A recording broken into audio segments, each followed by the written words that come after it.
Hi, everybody. Hi. Oh, I do. I have my coffee. Hi, it's Kristen.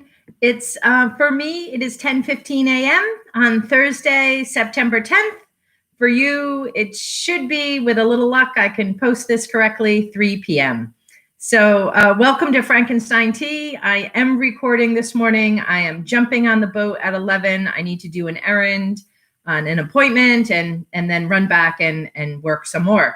But instead of carrying equipment and hoping for internet and all of that, I thought I'd just scoot up here real quick and read something.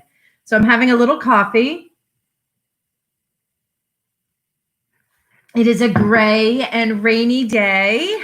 Not sure what's going to happen. It's very foggy. Like the boat is, that horn is going to blow the whole time, the whole way across for sure.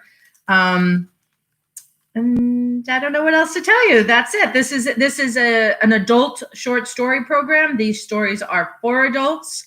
It's from the Island Free Library.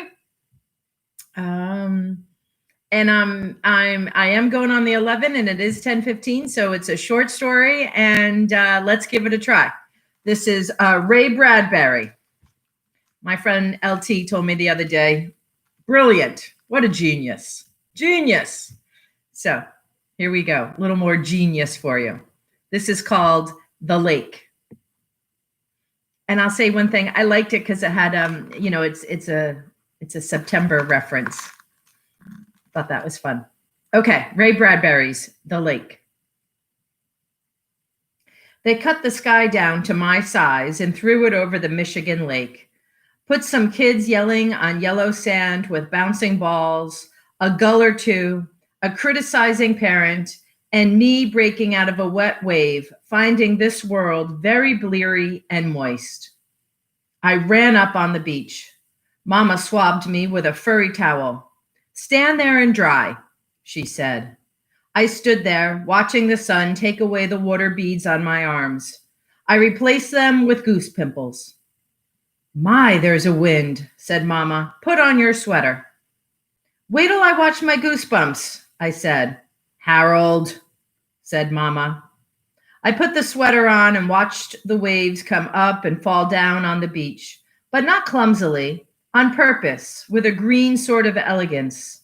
Even a drunken man could not collapse with such elegance on those waves. It was September, and the last days when things are getting sad for no reason. The beach was so long and lonely with only about 6 people on it. The kids quit bouncing the ball because somehow the wind would make them sad too, whistling the way it did. And the kids sat down and felt autumn come along the endless shore. All of the hot dog stands were boarded up with strips of golden planking, sealing in all the mustard, onion, meat odors of the long, joyful summer. It was like nailing summer into a series of coffins. One by one, the places slammed their covers down, padlocked their doors, and the wind came and touched the sand, blowing away all the million footprints of July and August. It got so that now, in September, there was nothing but the mark of my rubber tennis shoes and Donald and Dela Schobel's feet down by the water curve. Sand blew up in curtains on the sidewalks, and the merry-go-round was hidden with canvas. All of the horses frozen in midair on their brass poles, showing teeth, galloping on, with only the wind for music slipping through the canvas. I stood there. Everyone else was in school. I was not. Tomorrow I would be on my way west across the United States on a train. Mom and I had come to the beach for one last brief moment.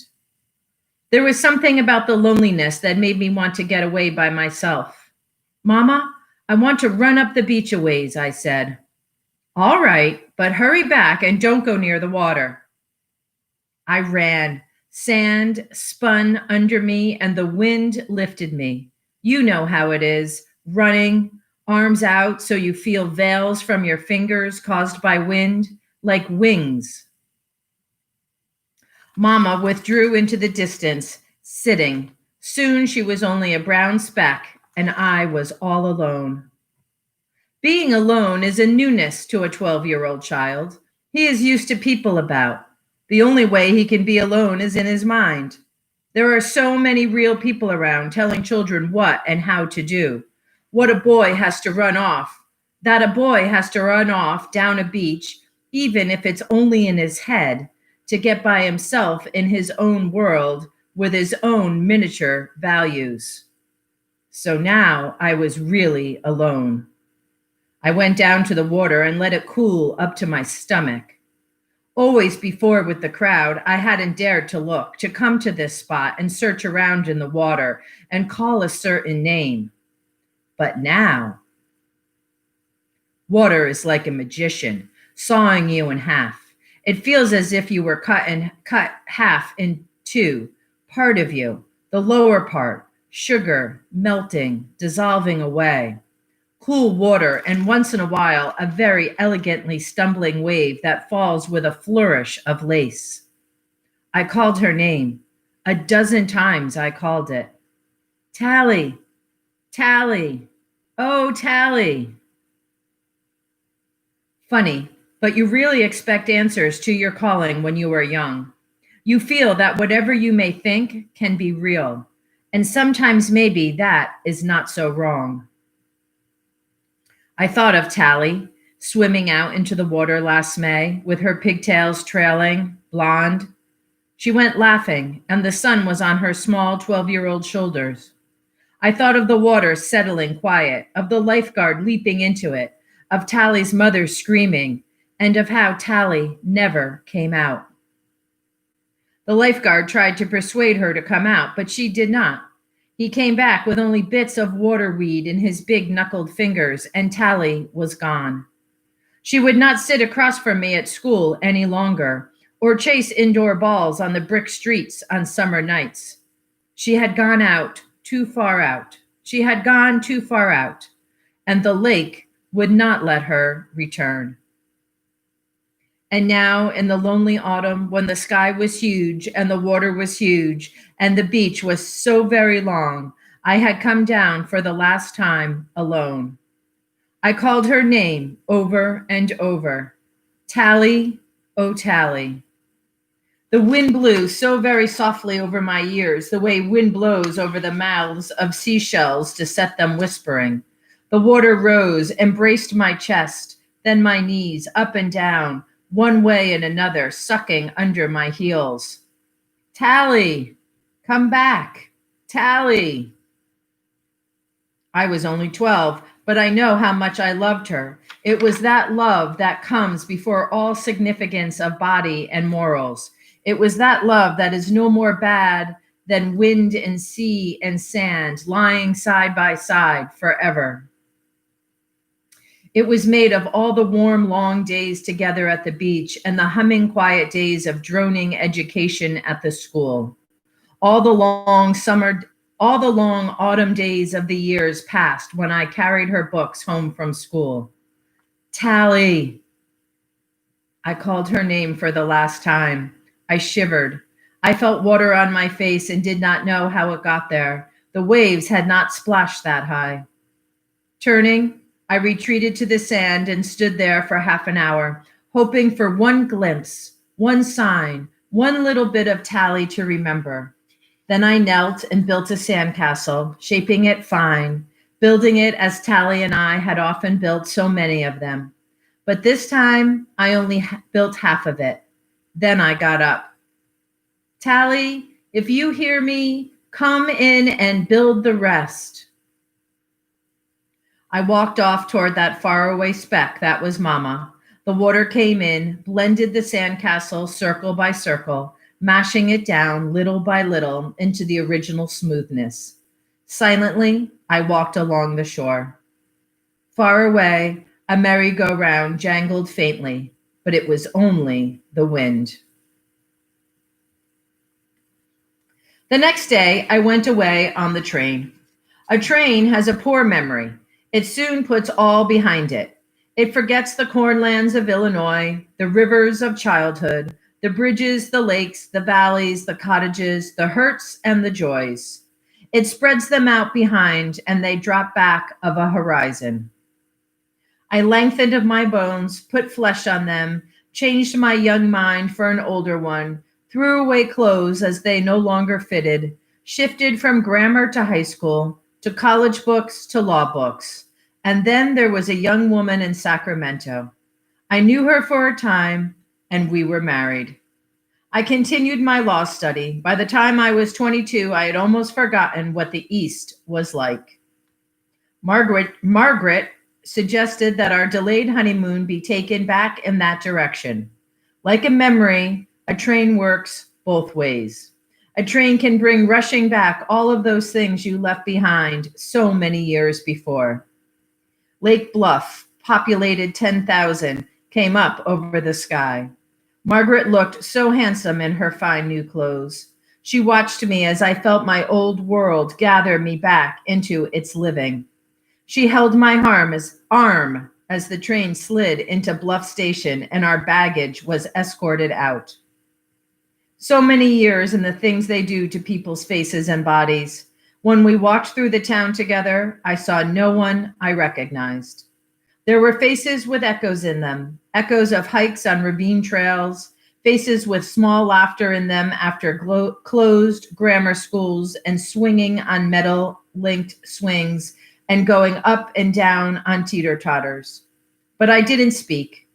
I walked and looked and filled up inside with all those memories, like leaves stacked for autumn burning. We stayed on 2 weeks in all, revisiting all the places together. The days were happy. I thought I loved Margaret well. At least I thought I did. It was on one of the last days that we walked down by the shore.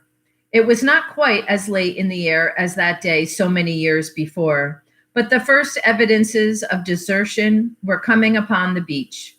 People were thinning out. Several of the hot dog stands had been shuttered and nailed, and the wind, as always, waited there to sing for us. I almost saw Mama sitting on the sand as she used to sit. I had that feeling again of wanting to be alone, but I could not force myself to speak of this to Margaret. I only held on to her and waited. It got late in the day. Most of the children had gone home, and only a few men and women remained basking in the windy sun. The lifeguard boat pulled up on the shore. The lifeguard stepped out of it, slowly, with something in his arms. I froze there. I held my breath, and I felt small, only 12 years old, very little, very infinitesimal, and afraid. The wind howled. I could not see Margaret. I could only see the beach, the lifeguard slowly emerging from the boat with a gray sack in his hands, not very heavy, and his face almost as gray and lined. "Stay here, Margaret," I said. I don't know why I said it. "But why?" "Just stay here, that's all." I walked slowly down to the sand to where the lifeguard stood. He looked at me. "What is it?" I asked. The lifeguard kept looking at me for a long time, and he couldn't speak. He put the gray sack down on the sand, and water whispered wet up around it and went back. "What is it?" I insisted. "She's dead," said the lifeguard quietly.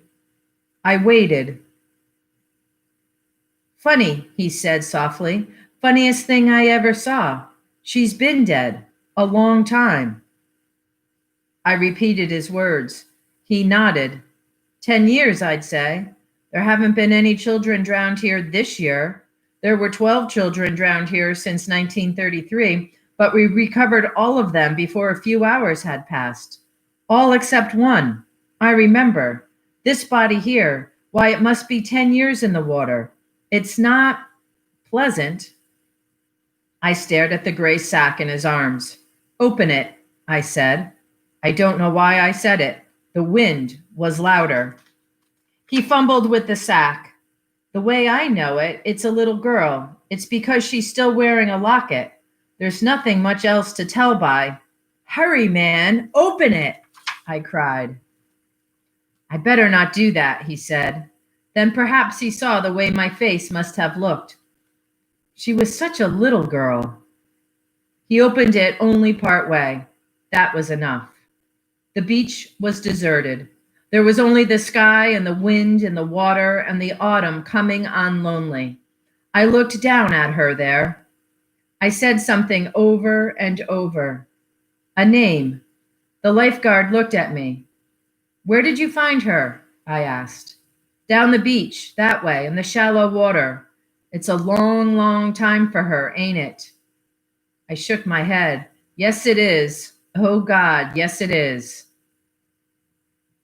I thought, people grow. I have grown, but she has not changed.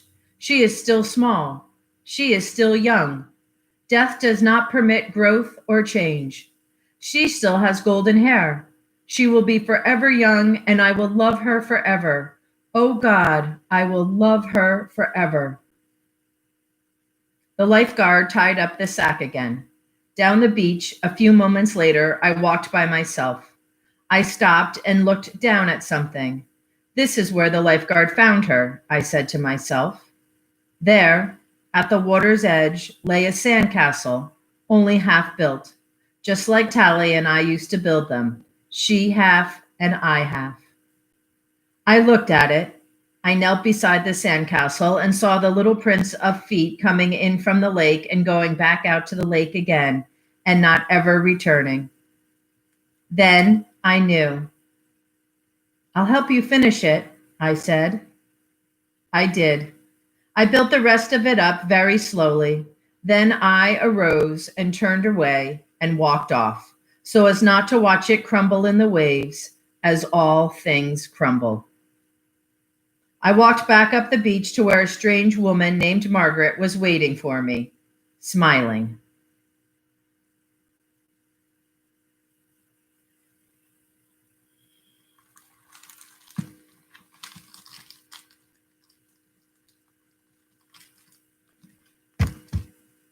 Ray Bradbury story for you today. Oh, darn, what was that called? The Lake, The Lake. Ray Bradbury story called The Lake. I started by saying that my friend LT loves Ray Bradbury, and boy, that one proves it, huh? Good story.